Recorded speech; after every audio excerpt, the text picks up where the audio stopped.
Well, welcome to episode 2 of A Bait Maker's Diary.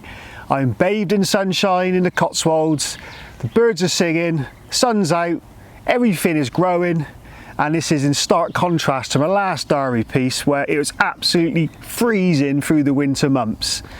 But I'm glad to say the winter's gone, spring is here, and ironically this is a time when I don't really get to fish that much. This is my third night. I've just finished up, done my third night of the year, which is embarrassing, I know, but that's the sign of a busy bait factory, and hey, I'm not grumbling. Orders need to be fulfilled, bait needs to be rolled, base mixes need to be formulated. It's just an endless cycle. It's absolutely full tilt at this time of year. But I'm just coming off the back of an overnighter, like I said, with a couple of very, very special fish under my belt. So uber happy.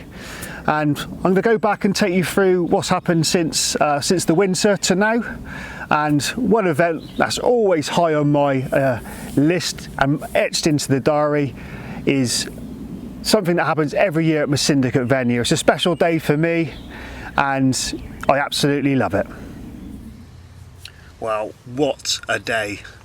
Spring is finally here. It's been threatening for the last few weeks, some warm temperatures, but we've had literally back-to-back 3 or 4 days now of sort of 17 sort of degrees, and today it is absolutely lovely. Now I've just put the rods out, first bit of fishing for ages since Christmas really, and I'm down here the night before because we are going to drain down the stock pond. Now this is an annual event, happens every single year, and the purpose is to take some of the fish out of the stock pond that have grown on and put them into the main lake to grow huge, hopefully.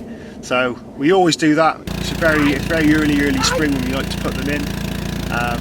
I've managed to get down a night early, so I've commanded, well, I say I commanded the best swim. There's fish out here. I've got zigs out at the moment and one on a fluoro sort of pop up. But there's obviously fish in this area. If I wasn't draining down the stock pond, I'd probably be in the shallows down there because the wind's pushing down there and there's a stack of fish down there at the moment. But I'm on the edge of them and I can fish down and I can hopefully, fingers crossed, pick 1 or 2 fish off.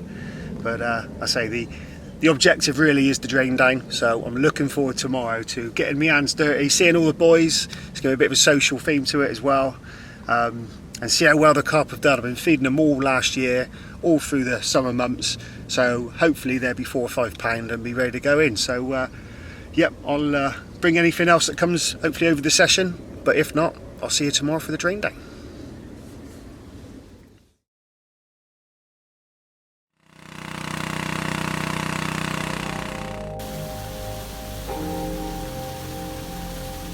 Well, we always have a great turnout for this event, and who would not want to be there? Loads and loads of fish to see how they got on over the year, and they've all put on ounces and in some cases pounds, and it's really important to grade the fish. The fish naturally spawn in the ponds here, and we always get quite a few handfuls of fish which we pick out the best ones and obviously keep them on for next year, so it's a continuous cycle. But picking out some of the bigger fish to be stocked is really important. I want generations of fish going through in the main lake, and it's really important to have these generations coming through because the lake never dies. If you just stock one style of fish, they get old, they die, and you've got to replenish them. But having these young fish come through is so important. One of these fish in particular holds a great sentimental value to myself, and we called it Willow. A lovely sort of half linear, chunky fish, and one that I'm sure will flourish in the environment. But we'll come on to that in a second. So we always get about half a dozen to a dozen fish to go into the main lake, all ranging, all different shapes and sizes, from zip linears to mirrors, commons, everything. It's great to see some of the anglers, will name these in due course, but we make sure we photograph each side, so there's a photographic ID of every single fish, weights, and I measure the length as well. Really important to measure fish and see how well they're doing sort of the year on. But as well as the drain down, there's always work to do around the lake. So everyone gets stuck in, whether it's building steps, whether it's maintaining some of the swims, planting, you name it, we're doing it all in the day. So there's no jolly boys out in, that's for sure. But we do have a good time as well. It always ends with a nice bit of food or a barbecue, or maybe a trip up to the local pub.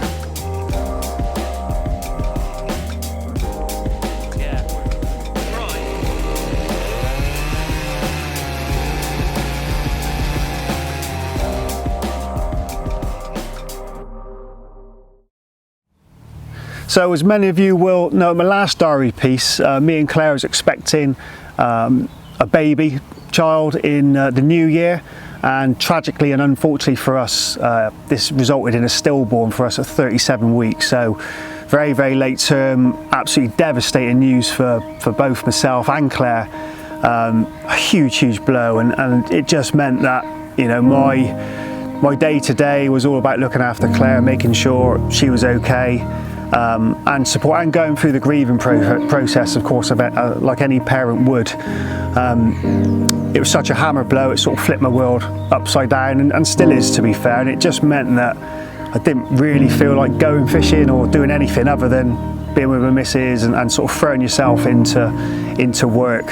Hence why, you know, I'm sat here, this is my sort of third night, just because I haven't felt like getting back into it. But so with one of the fish that was stocked into the lake, as I mentioned earlier, named it Willow, after that was the name of our little baby girl, which would have been our baby girl, unfortunately, who died. And I thought it was poignant to have, you know, a fish or a reminder in the lake that hopefully I'll get to see year on year.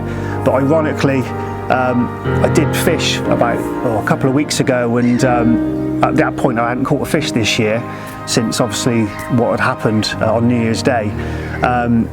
So I went down to lake for a bit of stalking. The first time I really felt like I wanted to go and do a bit of fishing, and ironically I caught that very fish. It was only 4 and a bit pounds. We only put it in a few weeks prior. So to catch Willow, you know, was very, very poignant for me, and I'm very emotional. Especially where I caught it was next to a willow tree as well. So I've got a little picture on on my phone of the fish and everything. And yeah, it's amazing, isn't it, how sort of carp fishing can pick you up, and it's always there. It's you know, sometimes we're not feeling it. We've got other life commitments, work, family life, whatever it may be. But you can always pick it up and put it down, and it's there when you need it. And it's helped me through obviously a atrocious time personally, and I hope that continues to do so. And even though I haven't felt like going fishing, I haven't really been fishing, there's plenty of my mates that are fishing around the water park, and all too often it often drags me out the house and gets me out and looking at some lovely fish.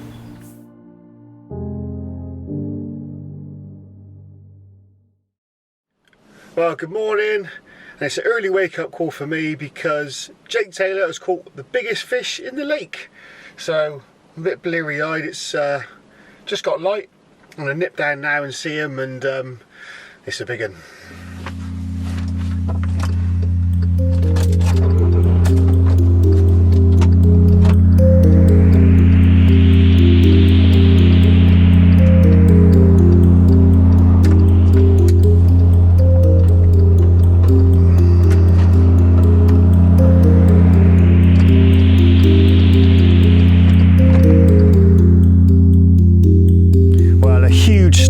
Come in and battered the southwest of England with winds of well over 50 miles an hour, and do you know what, I didn't want to be fishing out in that, and fair play to the guys that did go out and brave the elements. So turning up at the venue, it was nice to open our brand new gate, only been installed a few weeks earlier. The otter fence was fully erected by now, and my concern was that a tree may have gone over the top of it, being that the winds was so ferocious. But luckily enough, there's a few branches strewn about, but the waves were absolutely crashing into the bank, making almighty noise. Loads of white capped horses going across the lake, and I needed to find where Jake was, and I thought he's nowhere going to be on the end of the wind, because he would have shriveled up and probably gone into nothing. It would have been pummeled to death. So I got on my toes, and made my way around the lake. I could see that he was on the back of the wind, which I thought was a very wise decision. It is absolute gale, winds of 50 miles an hour, but I'm going to see a whopper.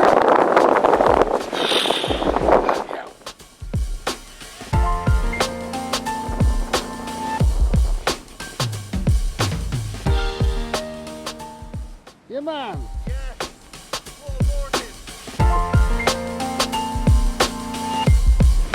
It's massive. It's so big. Oh, quality.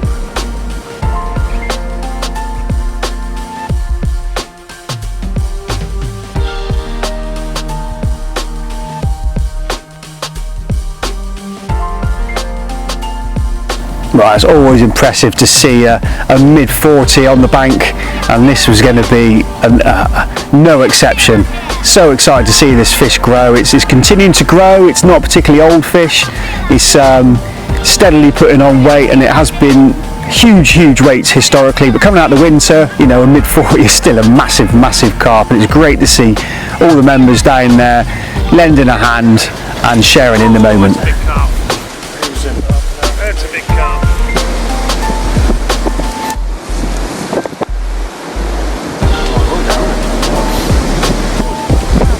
44.7. 47.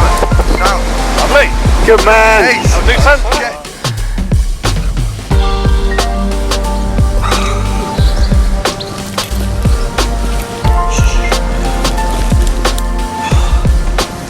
Lovely quick rid of that, mate.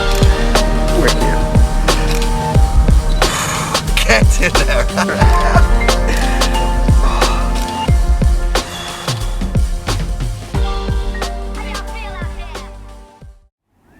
So as always, it's awe-inspiring to see such a big fish on the bank, and you know what, it was only a few weeks later that I was back down at the same venue because I had some essential maintenance to carry out at the pond.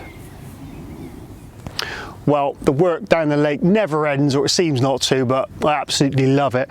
And really important thing to do at this time of year, and to get in before the birds actually start nesting, so I don't want to disturb them, is to clear some of these reeds. Now this is Phragmitis, you can see just here over my shoulder, a very dense weed, and one that if left, this will be over to this bank no time at all. This is all shallow area here, it's about 2 or 3 foot in depth, really important area for the carp. So ideally you want the sun hitting the water here all times of the year, and unfortunately with the Phragmitis, what happens is the sun hits the reeds, and then all that energy, all the warmth of the sun gets dissipated onto the reeds and not onto the water.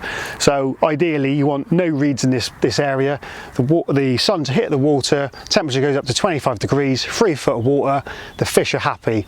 They metabolise their food much better, much quicker, so they get bigger, but also spawning time is really crucial. The whole lake has got a real deep average of about 15 foot, whereas this area here is 2 to 3 foot.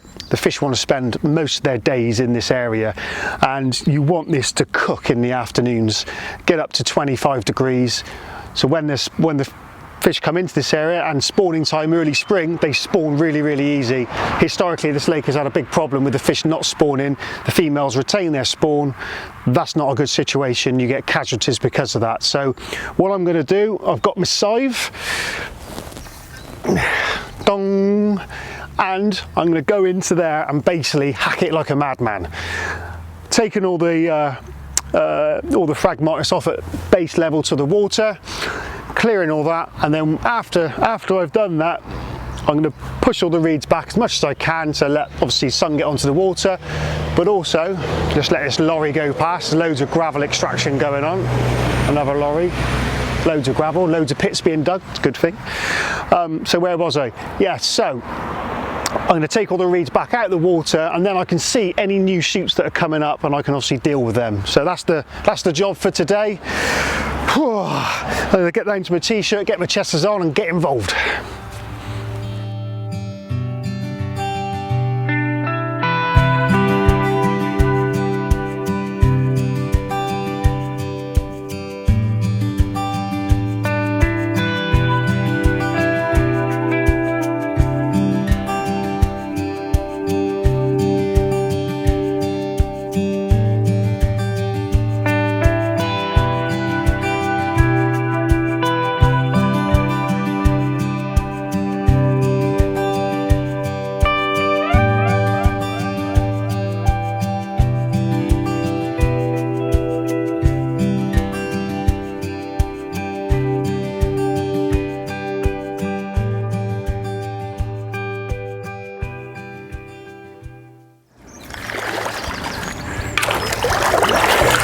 Oh Christ, that was 3 hours of my life just gone in an instant.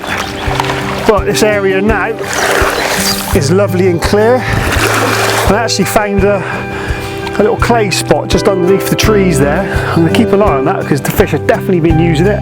They've been rubbing up against it, and I'm going to put a little bit of bait there, maybe film a couple of fish in the future. That'd be awesome. See them really close in here.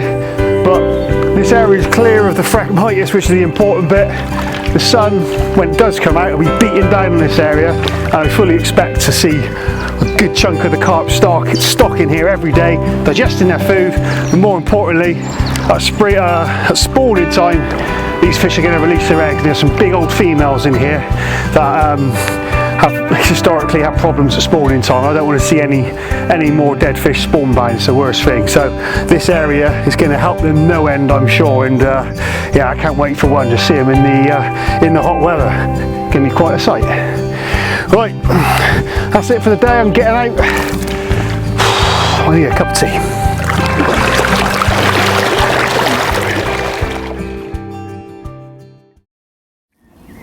Well, with the back channel cleared, it was time to get back to the factory because lo and behold, the sun was coming out, temperatures are rising, and the phone was starting to ring. And this, for a bait maker, means you've got to get the orders out, you've got to get the bait rolled. There's loads and loads of things that needs to all work in unison at a bait factory to make sure we can deliver our product out to our customers who are all starting to think about their spring campaigns and their fishing for the coming summer months.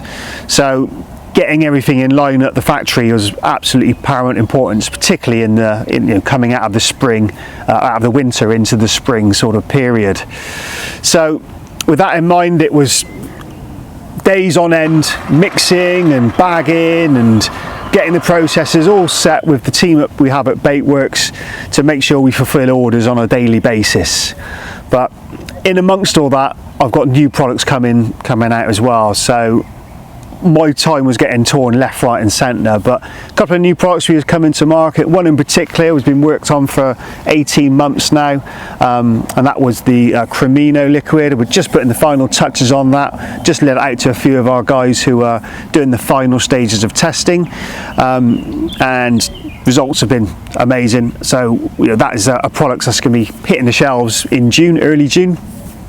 And also you put the final touches on sort of the sea stim liquid as well, which is again another one that's been in a long development cycle of 2 years. So yeah, it's a pretty stressful time for a bait maker, but in amongst all that, we do, the phone's ringing, loads of fish being caught, and it gives me great satisfaction to know that our baits are helping fulfill the carp's dietary needs. They're getting them back up to health after a long winter, particularly as they're going to be coming into the spawning season soon. So having them in tip-top condition is absolutely crucially important on any fishery. You want them going in there fighting fit to what is their most stressful and taxing time of the year. So having the bait going out the door is hugely rewarding for all the team. And it comes to no surprise when I had a phone call from a good mate, old Chrissy Edwards, who was down the lake. He had caught a very special fish, and what's more, it's with his little boy. So I won't spoil it, and do you know what? I'll let him tell the story. Woohoo! Yes. Dad caught this fish and it weighed 37.3, and it was quite hard to get in, but then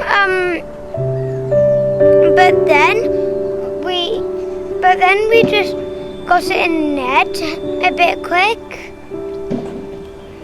and now we just been taking pictures, and I showed Dad my favourite one what I took.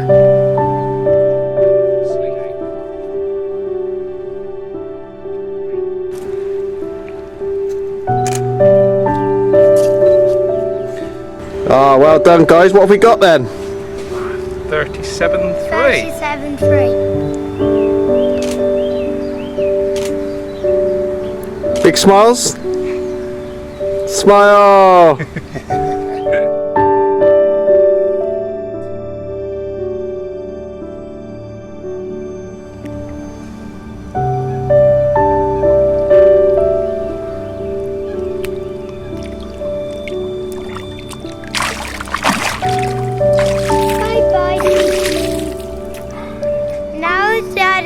really wet, but now we're just gonna have a good warm cup of tea.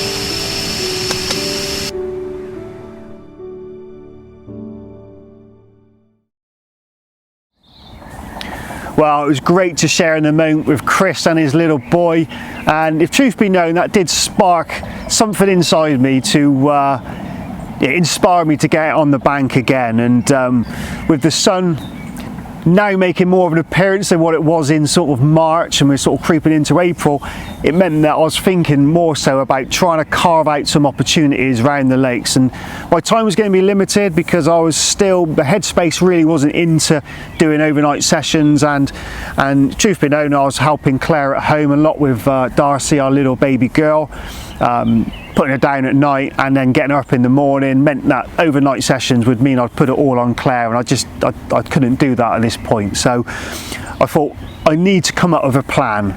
I need to try and carve out an opportunity, ideally in the edge. I love that style of fishing, and the fish are getting around the lakes now and turning up in the corners of the lakes where you'd expect them to be on certain winds or certain weather conditions. So I formulated a plan, but I knew I had to train the carp. And this is something that can be done actually relatively easily. The carp learn by repetition. The carp in the stock pond, for example, when I feed them, I tap on the post, I knock on the post twice. So that reinforces that they're going to get fed. And when you knock on the post, the fish are already boiling up underneath the feet because they know that cue. And pre-baiting is no different. So with that in mind, you only need a little bit of bait. You don't need loads and loads of bait. In my position, I could have gone down and put in 5 kilos every morning if I wanted to, but you don't need to do that. You'd have just, a lot of birds would have come into the mix. It just ruined it. You don't need that much bait. So a handful of bait is all that's needed. Literally a handful of 15 and 18 millers gives you about 50, 60 baits, but it's the regularity of it. If you can get the bait in every day, brilliant. Every other day, perfect. Every day is better, but 2 days is fine. And if you can put the bait in every single day on an area, you can train the fish to come into that spot. And that's what I was trying to do. I knew that I had the afternoons free, so I started baiting in the mornings, but very quickly shifted that to about 12 o'clock. So I'll do my dog walk instead of in the morning. I'll go around at 12 o'clock, handful of bait, bang onto the spot. And by getting into the second week, the fish were then starting to come in, and I just knew I had to wait for the right conditions, and that was an easterly wind, a bit of sun, and we had that coming in a few days' time. So with that in mind, I kept the bait going in and then rearranged my day at work so I could get down there for a couple of hours, and I couldn't wait. Well, this is the last baiting up session now. We've got an easterly wind coming in tonight for the next few days, so this would be prime, absolutely prime for this little area. So right, let's get some bait in and get off to work.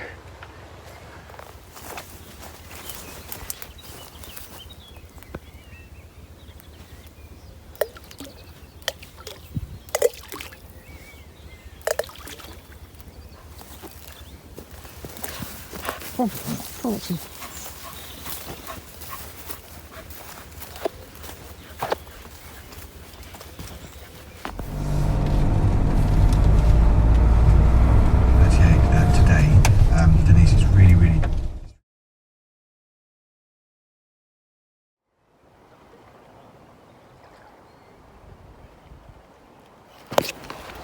Well, I've been feeding these for a while now. Getting on for an hour. There's a few about. I'm gonna have to put a rod in. I can't resist it.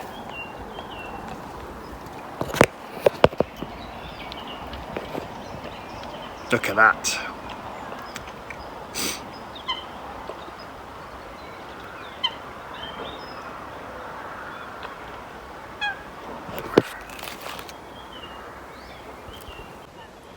Well, I've just nipped back to get some bait. A little handful of raw marine baits. I'm going to crush these up into little quarters and try and ping them on the fish to keep them interested while I get the rod set up. Hopefully I can get back in and sneak in without them seeing me.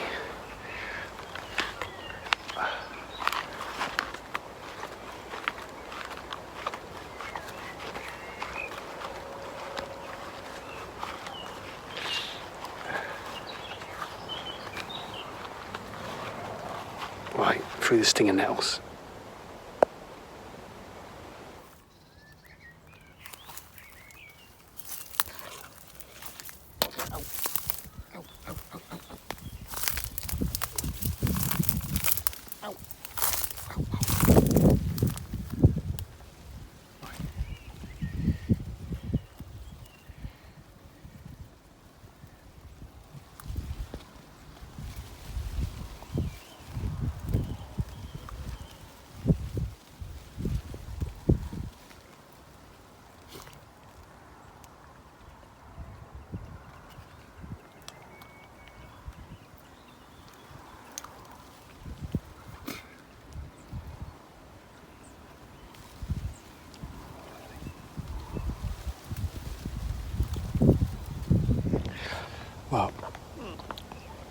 Well, I'm just going to put on my favourite lead setup and a nice sharp hook and an 18mm Royal Marine bottom bait.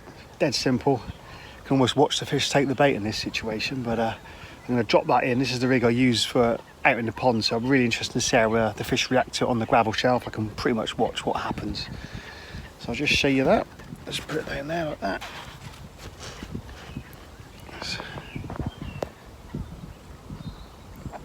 Just flip this screen round.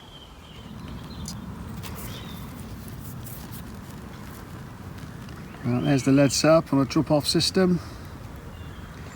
Little leader which sinks flush to the deck, and then my favourite setup, the old Luke combi. Nice sharps, size 4 hook, 80mm bottom bait. Just a little bait screw that goes inside. Extend the shank a little bit.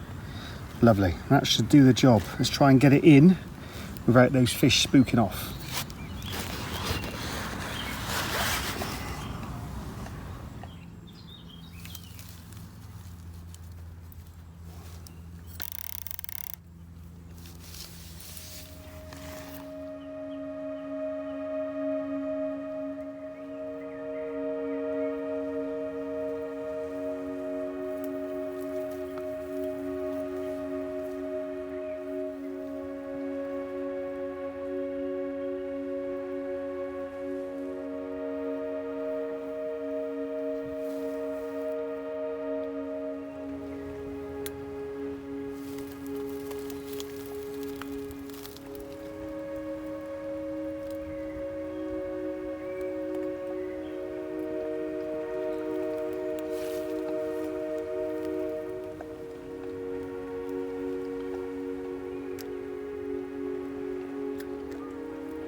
There's 2 fish on the spot. One to the right, one to the left. That's right on the rod. Come on. Oh, that's so close. There's not that much bait down there, so I'm hoping that 18mm, although it's a big bait, that's plumb centre for them fish now. Come on.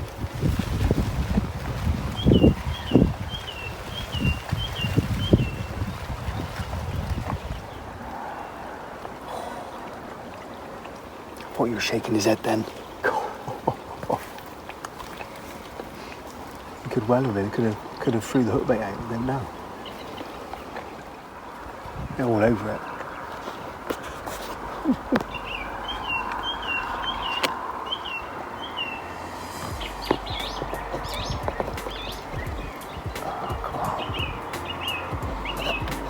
There's a small one right at the front here. I think it's just past the hook bait, I think. Come in behind him, that looks about right.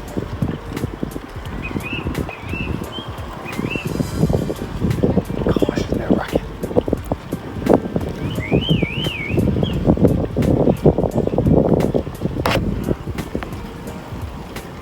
Oh, that's right on it, come on, that's right on it.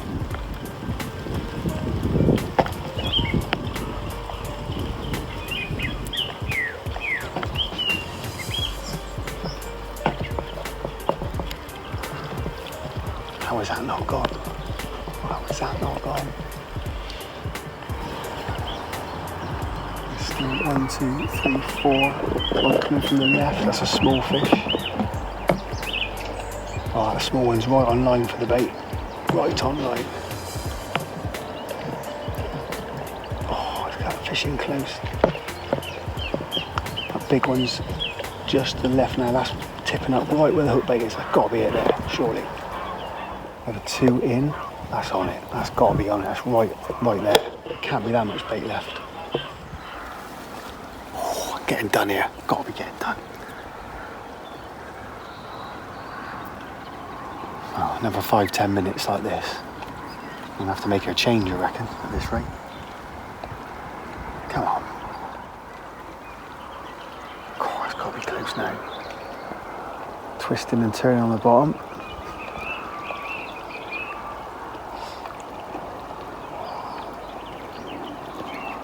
Big pale belly down there. Another one to the right, just come in.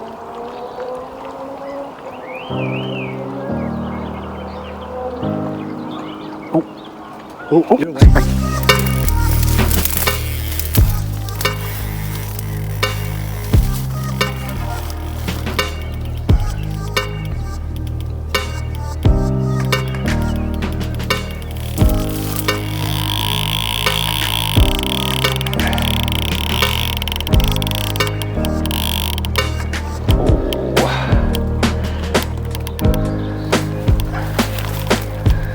Well, finally. I think I was being done left, right and centre there.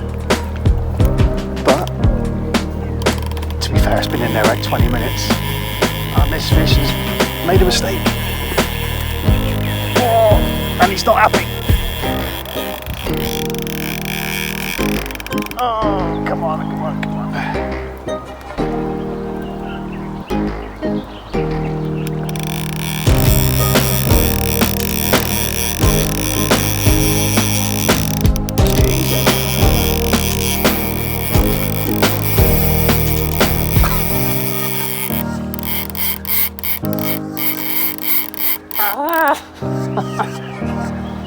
Oh my god. This is bionic. Oh.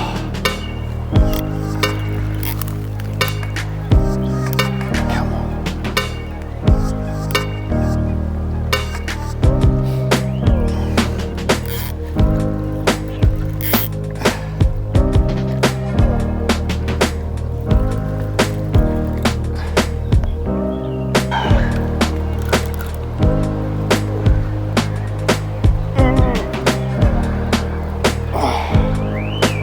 Stay away from those pads.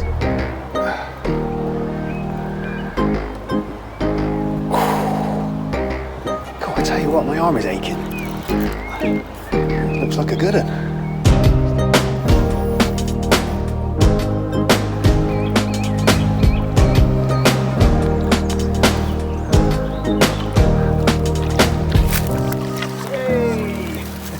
Hey. Well, what a result that is. That is a big fish. That's a big carp. Oh, I think I recognise it as well. Right, let's get myself sorted.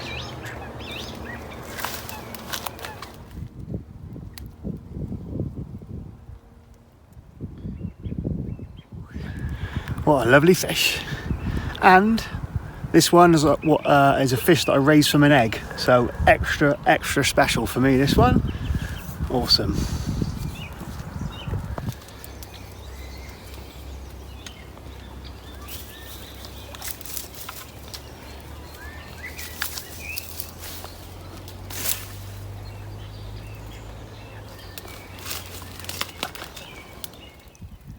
Flat.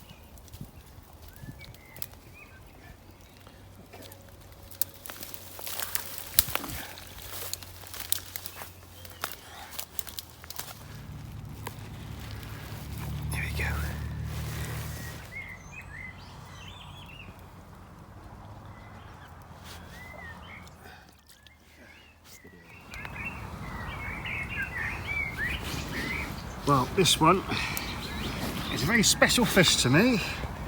He's about 33, 34 pound, and it's one that I raised from an egg, believe it or not. So this went into the lake about sort of 5-6 years ago now, and it's doing extremely well.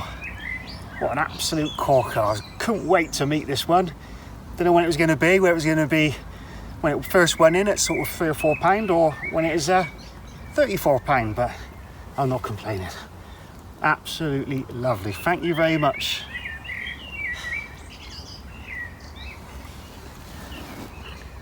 Wow, what an absolute belter. Thank you, Mr. Carp. You've made that one enjoyable hour. And best thing, I can get back home for tea in time. Right. My God. What do you expect wearing Crocs? Mate, that was almost a disaster.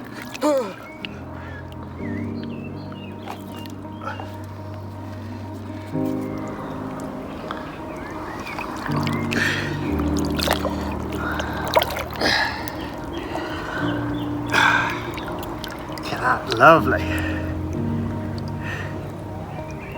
Yeah. Mwah. Thank you, Mr. Carp.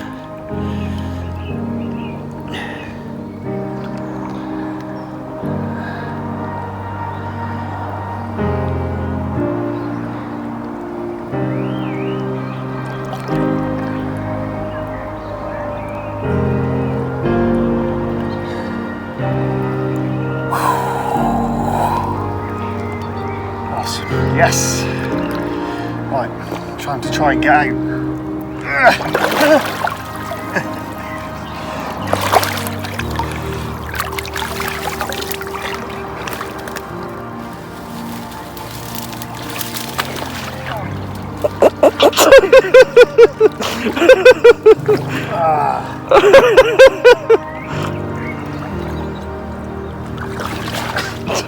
It's like an ice rink down here. It's all clay.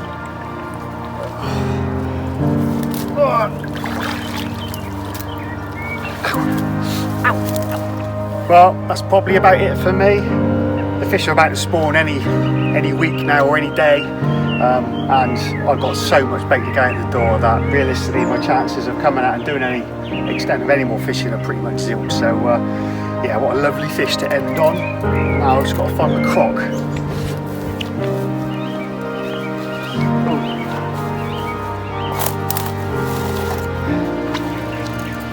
Right.